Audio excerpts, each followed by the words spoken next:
Hello everyone, welcome to today's the Hindu editorial analysis. This is Venkat. ఎలా ఉన్నారు అందరూ? I hope మీరందరూ ఈ సెషన్స్ని యూటిలైజ్ చేసుకుంటున్నారని అనుకుంటున్నా. సో ఎవరైనా సరే ఇంకా ఈ సెషన్స్ని వాచ్ చేయకపోతే ప్లీజ్ ఈ సెషన్స్ని వాచ్ చేయండి. మీకు మెయిన్స్ పర్స్పెక్టివ్లో చాలా మంచి పాయింట్స్ అయితే వస్తాయి. సో +1 స్ట్రాటజీ అయితే ఇవే, ఓకేనా? సో మంచి పాయింట్స్ మీకు ఎప్పుడైనా సరే హైలైట్ తగులుతూ ఉంటే వాటిని నోట్ డౌన్ చేసుకొని సో రిలేటెడ్ క్వశ్చన్స్ వచ్చినప్పుడు ఖచ్చితంగా మీ యొక్క మెయిన్స్ ఆన్సర్స్లో ఈ పాయింట్స్ని రిఫ్లెక్ట్ చేయాలి. Okay, perfect. So without any delay let start our session. So ఈరోజు ద హిందూ ఎడిటోరియల్ అనాలిసిస్లో మనం డిస్కస్ చేయబోయే ఫస్ట్ టాపిక్ ఏంటి సార్ అంటే, టాపిక్ వచ్చేసరికి one health. So what exactly is one health? So one health మీద మనం ఎందుకు ఫోకస్ చేయాలి? What is the exact need of the her? So వీటి గురించి చాలా డీటెయిల్గా చెప్తాను, కాంప్రహెన్సివ్గా చెప్తాను. సో జాగ్రత్తగా వినండి, ఓకేనా? సో ఈ యొక్క ఆర్టికల్ ఏదైతే ఉందో ఇది మనకి జిఎస్ పేపర్ 2 గవర్నెన్స్లో ఇంపార్టెంట్ అనమాట. ఓకేనా? జిఎస్ పేపర్ 2 గవర్నెన్స్లో మనకి ఈ టాపిక్ అయితే వస్తుంది, రైట్? సో ఈరోజు టాపిక్ వచ్చేసరికి వన్ హెల్త్. సో జనరల్గా మనం హెల్త్ అనగానే ఏమనుకుంటాం? సో హెల్త్ విషయంలో వచ్చేసరికి మనం ఎవరైతే ఉన్నామో, నథింగ్ బట్ హ్యూమన్స్ ఎవరైతే ఉన్నామో, మనకు ఒక నారో పర్స్పెక్టివ్ అయితే ఉంటుందన్నమాట. సో హెల్త్ అనగానే జనరల్గా we only talk about the health of humans. అందుకనే హ్యూమన్ రిలేటెడ్ డిసీజెస్ ఎప్పుడైనా వచ్చినా సరే వాటి వరకే మనం మెడిసిన్స్ని ఫైండ్ అవుట్ చేయటం, వ్యాక్సిన్స్ని ఫైండ్ అవుట్ చేయటం, లేకపోతే ప్రికాషనరీ మెజర్స్ కూడా కేవలం హ్యూమన్ రిలేటెడ్ డిసీజెస్ మీదే మనం ఫోకస్ చేస్తూ ఉంటాం. సో ఇక్కడ వన్ హెల్త్ అంటే ఏంటంటే, it not only talks about health of humans, it also talks about health of animals and health of environment. So human హెల్త్తో పాటు animal health and environment health, ఈ 3 ఏరియాస్ని ఫోకస్ చేస్తుందన్నమాట వన్ హెల్త్ అనేది. So one హెల్త్లో ఈ 3 Jones ఏవైతే ఉన్నాయో, ఓకేనా, ఈ 3 సెక్షన్స్ ఏవైతే ఉన్నాయో దే ఆర్ ఇంటర్ కనెక్టెడ్. ఒకదానికి ఒకటి ఇవి కనెక్ట్ అయి ఉంటాయి అన్నమాట. మనం కేవలం హ్యూమన్ హెల్త్ మీద ఫోకస్ చేసి యానిమల్ హెల్త్ మీద మనం ఫోకస్ చేయకుండా, లేకపోతే ఎన్విరాన్మెంట్ మీద మనం ఫోకస్ చేయకుండా ఉంటే ఖచ్చితంగా ఈ రెండింటి యొక్క ఇంపాక్ట్ అనేది మనకి తర్వాత హ్యూమన్స్ మీద చూపిస్తుంది. సో అందుకని మనం కేవలం హ్యూమన్ హెల్త్ మీదే కాదు, animal health and environmental health మీద కూడా ఫోకస్ చేయాలి. Okay, perfect. సో ఈ వన్ హెల్త్ అనే ఇనిషియేటివ్ ఏదైతే ఉందో దీన్ని ఇంటర్నేషనల్ లెవెల్లో, నథింగ్ బట్ గ్లోబల్ లెవెల్లో ఒక 4 ఆర్గనైజేషన్స్ ముందుకు వచ్చి కలిసి ఈ ఇనిషియేటివ్ని తీసుకొచ్చాయి అనమాట. సో ఆ 4 ఆర్గనైజేషన్స్ ఏంటి సార్ అంటే, ఫస్ట్ వన్ వచ్చేసరికి Food and agriculture Organization. Food and agriculture Organization, దీన్నే FAO అని చెప్పి పిలుస్తాం. సెకండ్ వన్ వచ్చేసరికి World health Organization, WHO. So ఇది కూడా మనందరికీ తెలిసిందే. Next United Nations environment Programme, UNEP అని చెప్పి షార్ట్కట్లో పిలుస్తాం. నెక్స్ట్ వన్ వచ్చేసరికి ఇది కొంచెం న్యూ ఆర్గనైజేషన్ అనమాట మనం వినటానికి, World organisation for animal health.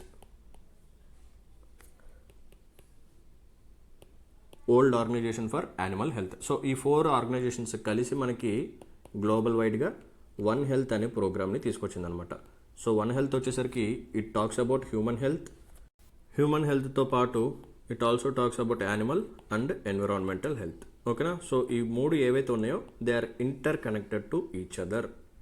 ఏ ఒక్కదాని మీదైనా సరే మనం ఫోకస్ అయిపోతే సో అది ఇంకొక సెక్టార్ మీద ఖచ్చితంగా ఇంపాక్ట్ అయితే చూపిస్తుంది. పర్ఫెక్ట్. సో ఇది గ్లోబల్ లెవెల్గా మనకి జరిగిన ఇష్యూ. సో ఇప్పుడు మనం చూడాల్సింది ఏంటంటే, అసలు ఈ వన్ హెల్త్ అనే టాపిక్ని ఎందుకు తీసుకొచ్చాము, అసలు ఇటువంటి ఇనిషియేటివ్ రావడానికి గల కారణం ఏంటి, what are the causes? So causes వచ్చేసరికి ఫస్ట్ వన్ వచ్చేసరికి rise in the cases of zoonotic diseases అనేవి బాగా పెరిగిపోయాయి. So what are zoonotic diseases sir అని చెప్పి అడిగితే, the diseases which are capable of spreading between animals and humans. So జనరల్గా అందరూ ఏమనుకుంటారంటే, మళ్ళీ చెప్తున్నా జాగ్రత్తగా వినండి, అందరూ ఏమనుకుంటారంటే జూనోటిక్ డిసీజెస్ అనగానే the diseases which will spread from animals to humans అని చెప్పి అనుకుంటారు. అంటే యానిమల్స్ నుంచి హ్యూమన్స్కి వచ్చే డిసీజెస్ని మాత్రమే మనం జూనోటిక్ డిసీజెస్ అని చెప్పి అనుకుంటారు చాలామంది. నో. సో జూనోటిక్ డిసీజెస్ అనేవి between the animals and humans, అంటే యానిమల్ నుంచి హ్యూమన్స్కి రావచ్చు, సైడ్ బై సైడ్ హ్యూమన్స్ నుంచి యానిమల్స్కి కూడా స్ప్రెడ్ అవ్వచ్చు అనమాట. చూసారా మన యొక్క థింకింగ్ అనేది ఎంత నారోగా ఉందో? మనం కేవలం జూనోటిక్ డిసీజెస్ అనగానే యానిమల్ నుంచి హ్యూమన్స్కి వస్తాయి, ఓకే, అంటే మనకు కేవలం సెల్ఫిష్. సో హ్యూమన్ హెల్త్ మాత్రం మనం ఫోకస్ చేస్తాం, కానీ మన నుంచి కూడా యానిమల్స్కి కొన్ని డిసీజెస్ స్ప్రెడ్ అవుతాయి. సో వీటి వల్ల యానిమల్స్ కూడా ఇంపాక్ట్ పడుతుంది. సో యానిమల్స్ కూడా సఫర్ అవుతాయి అని చెప్పి ఆ థాట్ ప్రాసెస్లో అయితే మనం లేము. అర్థమైందా? సో జూనాటిక్ డిసీజెస్ అంటే so the diseases which will spread between, ఓకేనా, which will spread between the animals and humans. So ఆ డిసీజెస్ని మనం జూనాటిక్ డిసీజెస్ అని చెప్పి పిలుస్తాం.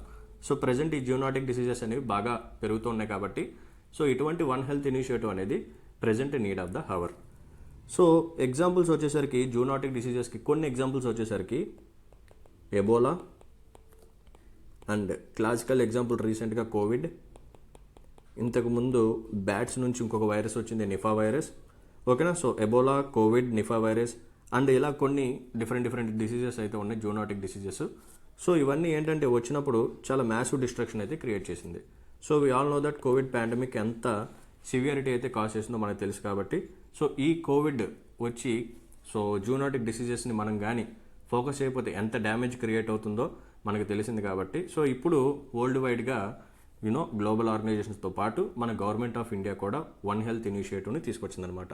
సో వన్ హెల్త్ ఇనిషియేటివ్ అంటే కేవలం మనం ప్రికాషన్స్ తీసుకోవడం, మనం వ్యాక్సిన్స్ని తీసుకోవడం, మనం మెడిసిన్స్ని తీసుకోవడం, మనం ఫేస్ మాస్క్ని ధరించడం, లేకపోతే మనం శానిటైజర్స్ని యూజ్ చేయటం, ఇవి మాత్రమే కాదు. We have to make our environment clean. మన ఎన్విరాన్మెంట్ క్లీన్గా లేకుండా మనం మన బాడీని ఎంత నీట్గా ఉంచుకున్నా సరే నో యూస్, అవునా. సో మనం ఏం చూసుకుంటాం, మన హౌసెస్ క్లీన్గా ఉన్నాయి లేదా, మన హౌసెస్ క్లీన్గా ఉండాలి బట్ మన స్ట్రీట్స్ మాత్రం దరిద్రంగా ఉంటాయి. ఏం చేస్తాం, సింప్లీ డస్ట్ అంతా తీసుకెళ్ళి రోడ్డు మీద పడేస్తాం. బట్ మన ఇల్లు మాత్రం క్లీన్గా ఉండాలి.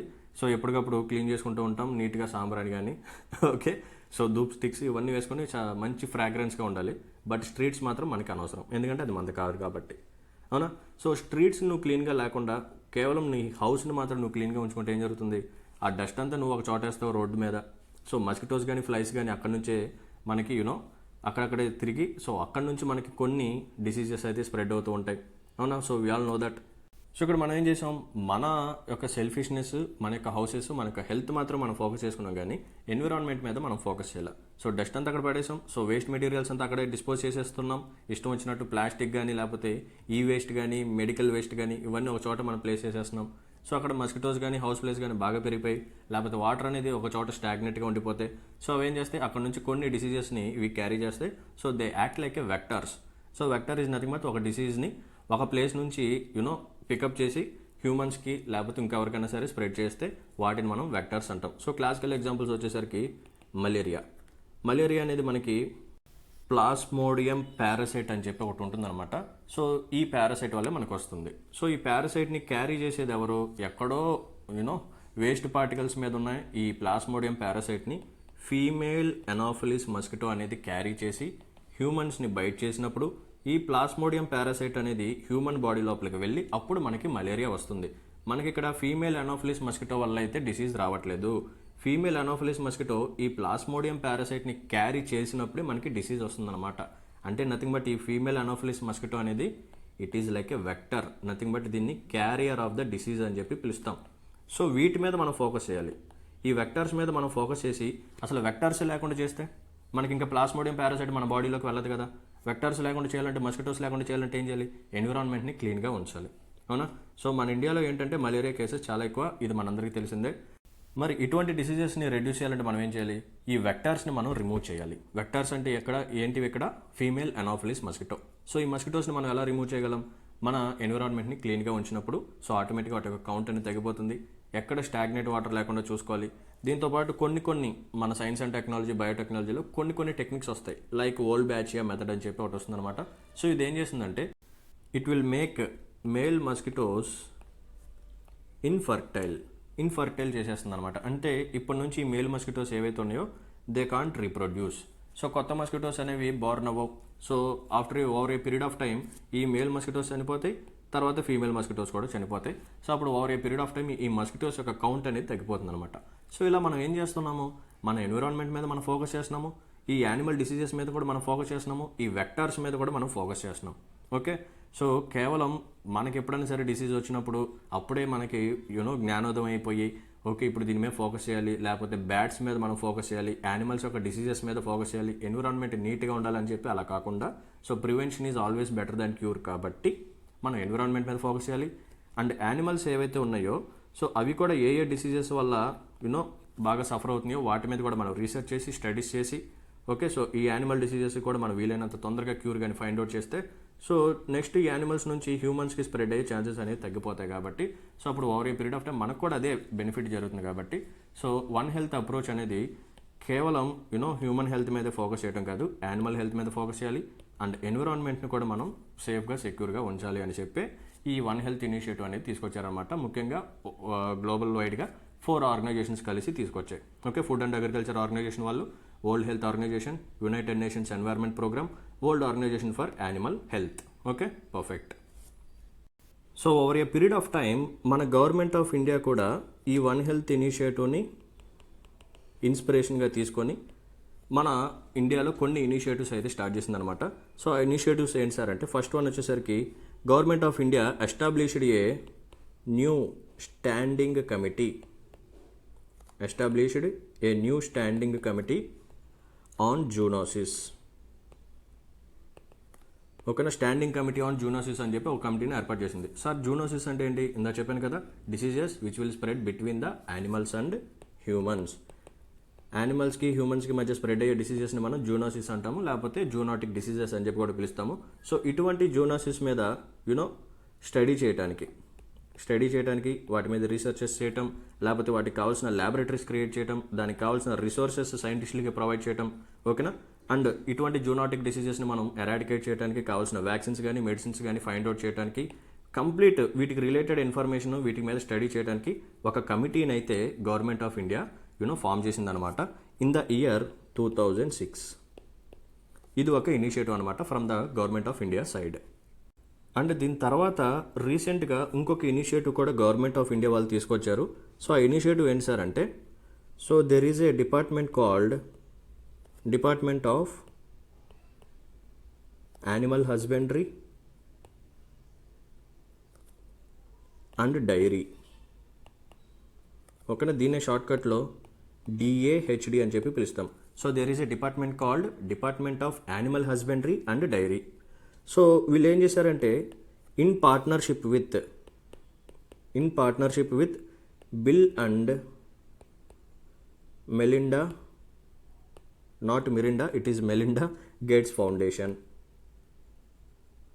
So there is a foundation called bills and Melinda Gates foundation. So వీళ్ళిద్దరు కొలాబరేట్ అయ్యి they launched one health pilot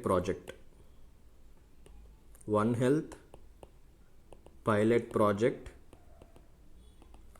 in Karnataka. So Karnataka స్టేట్లో లాంచ్ చేశారు అండ్ ఉత్తరాఖండ్లో కూడా లాంచ్ చేయడం జరిగింది. ఓకేనా, సో పైలట్ ప్రాజెక్ట్ అంటే ఏంటి సార్ అంటే, ఇనీషియల్గా లైక్ ఇప్పటి వరకు ఈ వన్ హెల్త్ ప్రాజెక్ట్ని మనం ఇనిషియేట్ చేసేసి లేకపోతే లాంచ్ చేసేసి చాలా కాలం అయిపోయి సో ఇదంతా జరగలేదు. జస్ట్ ఏదైనా సరే ఒక ప్రాజెక్ట్ని మనం ఒకటి తీసుకురావాలి, దీన్ని ఇండియాలోకి తీసుకురావాలి అంటే మనం ఏం చేస్తాం, ఫస్ట్ చిన్న చిన్న ఏరియాస్లోకి తీసుకొచ్చి దానికి సంబంధించిన రిజల్ట్స్, దాని యొక్క ఇంపాక్ట్, దాని యొక్క ఎఫిషియన్సీ, దాని యొక్క వర్కింగ్ ప్రాసెస్ ఎలా ఉందో అని చెప్పి ఫస్ట్ ఏం చేస్తాం, స్మాల్ ఏరియాస్లో మనం స్టార్ట్ చేసి ఓకే ఇది బాగా వర్క్ అవుతుంది, సో దీన్ని మనం ఇంకొంచెం స్ప్రెడ్ చేయొచ్చు, ఇంకొంచెం ఎక్స్పాండ్ చేయొచ్చు అనుకున్నప్పుడు ఇంకా రిమైనింగ్ స్టేట్స్కి స్ప్రెడ్ చేయడం, అలా ఇండియా మొత్తం కవర్ చేస్తాం అనమాట. ఓకేనా, సో ఇటువంటి వాటిని పైలట్ ప్రాజెక్ట్ అంటాం. అంటే ఇనీషియల్గా తీసుకొచ్చే ఒక ప్రాజెక్ట్ని పైలట్ ప్రాజెక్ట్ అంటాం. సో దీని యొక్క ఇంప్లిమెంటేషన్ వచ్చేసరికి వెరీ స్మాల్ ఏరియాస్లో ఫోకస్ అయ్యి ఉంటుంది. సో ఇక్కడ వన్ హెల్త్ పైలట్ ప్రాజెక్ట్ అనేది ఇనీషియల్గా కర్ణాటక స్టేట్లో అండ్ ఉత్తరాఖండ్ స్టేట్లో తీసుకొచ్చారు. ఎవరు? Department of animal husbandry and dairy. And వీళ్ళు వచ్చేసరికి ఒక ఫౌండేషన్తో కొలాబరేట్ అయ్యారు. సో ఫౌండేషన్ పేరు వచ్చేసరికి Bill and Melinda Gates Foundation. Okay, so ఇది ఎప్పుడంటే రీసెంట్గా నేను చెప్పా కాబట్టి ఇది జూన్ 2022లో వీళ్ళు తీసుకొచ్చారనమాట. So this is another initiative by government of India. సో ఇప్పుడు మనకి ఎప్పుడైనా సరే మెయిన్స్లో హెల్త్ రిలేటెడ్ క్వశ్చన్ కానీ వస్తే, సో ఈ వన్ హెల్త్ ప్రాజెక్ట్ మీద కానీ వచ్చినప్పుడు మనం ఏం చేస్తామంటే, ఇప్పటివరకు మనం డిస్కస్ చేసిన పాయింట్స్ అన్ని రాస్తాం. So human health, animal health, environmental health, zoonotic diseases rise అవుతూ ఉన్నాయి. సో అందుకనే ఇటువంటి వన్ హెల్త్ ఇనిషియేటివ్ అనేది ఖచ్చితంగా కావాలి. గ్లోబల్ వైడ్గా 4 ఆర్గనైజేషన్స్ కలిసి తీసుకొచ్చారు. అండ్ గవర్నమెంట్ ఆఫ్ ఇండియా తీసుకొచ్చిన కొన్ని ఇనిషియేటివ్స్ కూడా మనం మాట్లాడుకున్నాం. సో ఇక్కడ ప్రాసెస్ ఎలా జరుగుతుందంటే, there should be a communication. We should develop the communication between various ministries.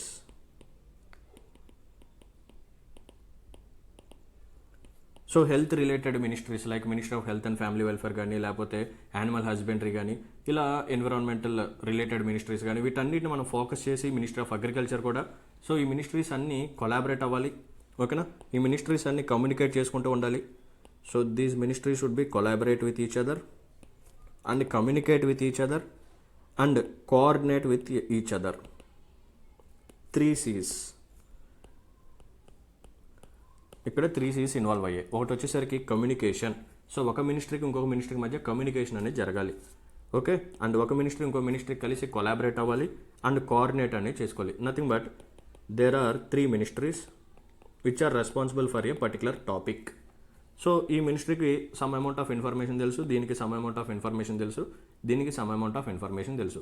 If you maintain a database, okay, ఈ డేటాబేస్లో ఈ 3 మినిస్ట్రీస్ వాళ్ళకి తెలిసిన ఇన్ఫర్మేషన్ స్టోర్ చేసి ఉంటే, సో మినిస్ట్రీ 1 వచ్చేసరికి ministry 2 and ministry 3 find out చేసిన ఇన్ఫర్మేషన్ యాక్సెస్ చేసుకొని, సో వీళ్ళ యొక్క రిజల్ట్స్ అనేది ఇంకొంచెం అవుట్పుట్ పెరిగేలాగా వీళ్ళు చూస్తారన్నమాట, ఓకేనా. సో ఇన్ఫర్మేషన్ ట్రాన్స్ఫర్ జరగాలి, షేరింగ్ ఆఫ్ నాలెడ్జ్ జరగాలి, కొలాబరేషన్ అనేది ఉండాలి. అప్పుడు ఎటువంటి ఇనిషియేటివ్స్ అనేవి బాగా గ్రో అవుతాయి అని చెప్పి ఈ ఆర్టికల్ యొక్క ఆథర్ అయితే చెప్పడం జరిగిందనమాట, ఓకేనా. So this is all about one health editorial in today's paper. Now let us discuss the second important editorial. So editorial వచ్చేసరికి it is all about UK and India's trade relationship. So United కింగ్డమ్కి and ఇండియాకి మధ్య so trade relationship గురించి article అయితే వచ్చింది. And ఈ article ఏదైతే ఉందో it is from the perspective of UK. ఇది వాళ్ళ పర్స్పెక్టివ్లో వాళ్ళు రాసిన ఆర్టికల్, మన పర్స్పెక్టివ్ నుంచి అయితే కాదు. సో దీని గురించి కూడా జాగ్రత్తగా చెప్తాను, కొన్ని ఇంపార్టెంట్ పాయింట్స్ వస్తాయి. సో ఇవి కూడా మీకు మెయిన్స్ అండ్ బోత్ ప్రిలిమ్స్ కూడా ఇంపార్టెంట్. అండ్ ఈ ఎడిటోరియల్ ఏదైతే ఉందో it comes under GS paper 2 international relations. So international relations GS paper 2 సబ్జెక్ట్కి రిలేటెడ్ ఆర్టికల్ అనమాట. సో చాలా కాంప్రహెన్సివ్గా డీటెయిల్గా చెప్తాను, చాలా ఇంపార్టెంట్. సో జాగ్రత్తగా వినండి, పర్ఫెక్ట్. సో బేసికల్గా ఈ ఎడిటోరియల్ ఏదైతే ఉందో ఇది వాళ్ళ పర్స్పెక్టివ్ అని చెప్పాను కదా. సో యూకే పర్స్పెక్టివ్ నుంచి వాళ్ళు ఈ ఎడిటోరియల్ అయితే రాశారు. సో దీంట్లో ఏం చేశారంటే వాళ్ళు కొన్ని ఫిగర్స్ అయితే రివీల్ చేయడం జరిగింది related to trade between UK and India. So ఒక పాయింట్ వచ్చేసరికి 2022లో ఇండియాకి అండ్ యూకేకి మధ్య జరిగిన ట్రేడ్ ఏదైతే ఉందో దీని యొక్క వాల్యూ వచ్చేసరికి 36 billion pounds. So 36 billion pounds trade అనేది జరిగిందంట ఎవరికి మధ్య, ఇండియాకి యూకేకి మధ్య. అండ్ ఇంకొక పాయింట్ వచ్చేసరికి యూకే ఏదైతే ఉందో సో యూకేలో సెకండ్ లార్జెస్ట్ ఇన్వెస్టర్ ఎవరు సార్ అంటే it is none other than India. So India అనేది యూకేకి సెకండ్ లార్జెస్ట్ ఇన్వెస్టర్. సో అక్కడ మనం చాలా కంపెనీస్ అయితే మనం పెట్టడం జరిగింది ఫ్రమ్ ఇండియన్ సైడ్. సో మన ఇండియన్ కంపెనీస్ యూకేలో చాలా ఉన్నాయన్నమాట. సో అక్కడ మనం కూడా చాలా ఎంప్లాయ్మెంట్ జనరేట్ చేయడం జరిగింది. అదే మన పర్స్పెక్టివ్లో ఆలోచిస్తే యూకే అనేది ఇండియాకి 6th లార్జెస్ట్ ఇన్వెస్టర్. యూకే అనేది ఇండియాకి 6th లార్జెస్ట్ ఇన్వెస్టర్. మనకి యూకే అనేది సెకండ్ లార్జెస్ట్ ఇన్వెస్టర్ కాదు, మనకి ఇంకా టాప్ 5 ఇన్వెస్టర్స్ వేరే వాళ్ళు ఉన్నారు. సో యూకే అనేది 6th లార్జెస్ట్ ఇన్వెస్టర్. సో ఈ 2 ఫిగర్స్ వాళ్ళు ఈ ఎడిటోరియల్లో రివీల్ చేయడం జరిగింది. ఇంకా ఈ ఎడిటోరియల్లో వాళ్ళు ఏం చెప్పారంటే so there are talks going on between UK and India for free trade agreement. So దీన్నే మనం షార్ట్కట్లో FTA అని చెప్పి పిలుస్తాం. అండ్ ఈ FTA అనేది చాలా ఇంపార్టెంట్. ఇది మీకు ఎకానమీ సబ్జెక్ట్లో వస్తుంది, ఇండియన్ ఎకానమీ. ఇది మీకు both relevant for prelims and mains. ప్రిలిమ్స్కి మెయిన్స్కి FTA అగ్రిమెంట్ అనేది చాలా ఇంపార్టెంట్. సో దీని గురించి కూడా కొన్ని పాయింట్స్ మనం డిస్కస్ చేద్దాం. సో వాళ్ళు ఏమంటున్నారంటే ఓకే ప్రెజెంట్ యూకేకి ఇండియాకి మధ్య ఫ్రీ ట్రేడ్ అగ్రిమెంట్ జరిగేలాగా టాక్స్ అయితే నడుస్తున్నాయి. ఒకవేళ ఈ అగ్రిమెంట్ కానీ జరిగింది అనుకోండి ఇంకా ఈ ట్రేడ్ అనేది బాగా పెరుగుతుంది. ప్రెజెంట్ మనకి 2022లో 36 బిలియన్ పౌండ్స్ అయితే జరిగింది. అండ్ ఇన్వెస్ట్మెంట్ అనేది రెండు సైడ్లు కూడా గుడ్గానే ఉంది. అండ్ ఇండియా అనేది యూకేకి చాలా మంచి investor, it is second largest investor. So ఇంకా ఫ్రీ ట్రేడ్ అగ్రిమెంట్ కానీ జరిగితే ఇంకొంచెం ఈ రెండింటి మధ్య బయలాటరల్ రిలేషన్స్, ట్రేడ్ రిలేషన్స్ అనేవి బాగా గ్రో అవుతాయి. సో దీన్ని బట్టి ఎంప్లాయ్మెంట్ బాగా క్రియేట్ అయ్యే ఛాన్సెస్ ఉన్నాయి. ఓకే, అండ్ డిఫరెంట్ డయాస్పోరా కూడా చెప్పాలంటే యూకేలో ఇండియన్ డయాస్పోరా అనేది చాలా ఎక్కువ. ఇండియాకి సంబంధించిన డయాస్పోరా నథింగ్ బట్ మన స్టూడెంట్స్ చాలామంది యూకేకి వెళ్ళి అక్కడ అబ్రాడ్ స్టడీస్కి మాస్టర్స్కి వెళ్ళి అక్కడ చాలామంది సెటిల్ అయిపోయి ఓకేనా. సో అక్కడే ఫ్యామిలీస్ సెటిల్ అయిపోవటం అక్కడ చాలామంది ఉండటం జరుగుతుంది. సో యూకేలో కానీ, యూఎస్ఏలో కానీ, కెనడాలో కానీ, రష్యాలో కానీ ఇండియన్ డయాస్పోరా అనేది చాలా ఎక్కువ. సో కల్చరల్ టైస్ కూడా యూకేకి ఇండియాకి బాగా ఉన్నాయి. సో ఈ పాయింట్ కూడా వాళ్ళు చెప్పడం జరిగింది. సో ఇప్పుడు మనం చూడాల్సింది ఏంటంటే most important point regarding for hour UPSC. So ఇప్పుడు మనం మాట్లాడుకున్న ఫ్యాక్చువల్ డేటా అనేది మీకు ఎప్పుడైనా సరే యూకేకి ఇండియాకి మధ్య ట్రేడ్ రిలేషన్స్ వచ్చినప్పుడు ఈ ఫిగర్స్ రాయడానికి బాగుంటాయి. కానీ బట్ మోస్ట్ ఇంపార్టెంట్ టాపిక్స్ ఏంటంటే ఇటువంటివే మీరు వీటిని క్యాచ్ చేసి వీటి మీద ఎక్కువ ఫోకస్ చేయాలి. సో ఫ్రీ ట్రేడ్ అగ్రిమెంట్ అంటే ఏంటో ఒకసారి మనం డిస్కస్ చేద్దాం. So there are 2 countries, country 1 and country 2. Country 1 ఏం చేస్తుందంటే కొన్ని గూడ్స్ని ఇంపోర్ట్ చేసుకుంటుంది అండ్ కొన్ని గూడ్స్ని ఎక్స్పోర్ట్ చేస్తూ ఉంటుంది. కంట్రీ 2 కూడా కొన్ని గూడ్స్ని ఇంపోర్ట్ చేసుకుంటూ ఉంటుంది, కొన్ని గూడ్స్ని ఎక్స్పోర్ట్ చేసుకుంటూ ఉంటుంది. పర్ఫెక్ట్. సో కంట్రీ 1, కంట్రీ 2 కొన్నిసార్లు ఏం జరుగుతుందంటే కంట్రీ 1 నుంచి కొన్ని గూడ్స్ అండ్ సర్వీసెస్ కంట్రీ 2కి వెళ్తాయి అండ్ కంట్రీ 2 నుంచి కూడా కొన్ని గూడ్స్ అండ్ సర్వీసెస్ కంట్రీ 1కి కూడా వెళ్తూ ఉంటాయి. సో ఇక్కడ ఫర్ సపోజ్ కంట్రీ 1 దగ్గర ఇండియా పెట్టుకోండి, ఇక్కడ యూకే పెట్టుకోండి. సో ఇండియా ఎప్పుడు ఏం చేస్తుందంటే to protect it's domestic market, India అనే కాదు ఏ కంట్రీ అయినా సరే వాటి యొక్క డొమెస్టిక్ మార్కెట్ని ప్రొటెక్ట్ చేసుకోవటం కోసం ఇంపోర్టెడ్ గూడ్స్ని ఎక్స్పెన్సివ్గా చేస్తూ ఉంటాయి. నథింగ్ బట్ యూకే నుంచి మన ఇండియాకి వచ్చే గూడ్స్ ఏవైతే ఉన్నాయో వాటిని ఇండియన్ గవర్నమెంట్ ఏం చేస్తుందంటే ఎక్స్పెన్సివ్గా చేస్తాయి అనమాట. ఎలా? సో యూకే నుంచి వచ్చే ఈ గూడ్స్ మీద మనం టారిఫ్స్ అనేది విధిస్తామన్నమాట. We will charge some tariffs. Tariffs are nothing but taxes. So వీటికి ఒక ఎగ్జాంపుల్ వచ్చేసరికి ఇంపోర్ట్ డ్యూటీ. సో యూకే నుంచి వచ్చే గూడ్ ఏదైతే ఉందో నథింగ్ బట్ యూకే నుంచి ఇండియాకి వచ్చే ఏదైనా ఒక ప్రోడక్ట్ ఏదైతే ఉందో సో దాని మీద Indian government some import duty అనేది ఛార్జ్ చేస్తామన్నమాట. సో ఇలా ఛార్జ్ చేయడం ద్వారా ఈ గూడ్ యొక్క ప్రైస్ అనేది పెరిగిపోతుంది. సో ప్రైస్ పెరిగిపోతే ఏమవుతుంది? సో దీని యొక్క కాంపిటీషన్ కానీ లేకపోతే అట్రాక్షన్ అనేది తగ్గిపోతుంది అనమాట. అప్పుడు ఏం జరుగుతుంది? మన డొమెస్టిక్ మార్కెట్ నథింగ్ బట్ మన ఇండియన్ కంపెనీస్ ప్రొడ్యూస్ చేసే సేమ్ ప్రోడక్ట్స్ ఏవైతే ఉన్నాయో సో అవి తక్కువ ప్రైస్గా ఉంటాయి కాబట్టి సో చాలా ఎక్కువ మంది దీన్ని పర్చేస్ చేయడానికి ట్రై చేస్తూ ఉంటారు. For suppose there is a watch. So Indian watch ఉంది అండ్ యూకేకి సంబంధించిన వాచ్ కూడా ఉంది. సో ఇండియన్ వాచ్ వచ్చేసరికి 100 రూపీస్ అనుకోండి ఫర్ ఎగ్జాంపుల్. యూకే వాచ్ వాడు ఏం చేశాడంటే సో ఇండియన్ మార్కెట్ని క్యాప్చర్ చేయడం కోసం ఇండియాలో వాడి యొక్క వాచెస్ చాలా తక్కువగా అవైలబుల్గా ఉంటే మన ఇండియన్స్ అందరూ వెళ్ళి okay foreign brand UK brand దీనికి కొనేద్దాం, మన ఇండియన్ వాచ్ కంటే ఇదే తక్కువగా వస్తుందని చెప్పి సో దాన్ని కొనేసుకుంటూ అప్పుడు ఏం జరుగుతుంది? మన ఇండియన్ కంపెనీస్ ఏవైతే ఉన్నాయో అవి షట్ డౌన్ అయిపోతూ ఉంటాయి అనమాట. సో ఇప్పుడు యూకే వాడు ఏం చేశాడంటే 80 రూపీస్కే ఈ వాచ్ని మన ఇండియాలో అమ్మాలని చెప్పి ప్లాన్ చేశాడు. సో ఇలా ఇంపోర్ట్ చేసుకుంటున్నప్పుడు గవర్నమెంట్ ఏం చేస్తుందంటే దీని మీద 40 రూపీస్ ఇంపోర్ట్ డ్యూటీ వేస్తుంది. అప్పుడు ఏం జరుగుతుంది? ఈ యూకే ప్రోడక్ట్ ఏదైతే ఉందో now it will become 120 rupees. So customer వస్తాడు, రెండింటిని చూస్తాడు. ఒకటి వచ్చేసరికి 100 రూపీస్, ఇంకోటి వచ్చేసరికి 120 rupees. So there is a variation of 20 rupees. Now this customer will buy this 100 rupees watch. అంటే ఇండియన్ వాచ్ని పర్చేస్ చేస్తాడు, యూకే వాచ్ అనేది అలాగే ఉండిపోతుంది అనమాట.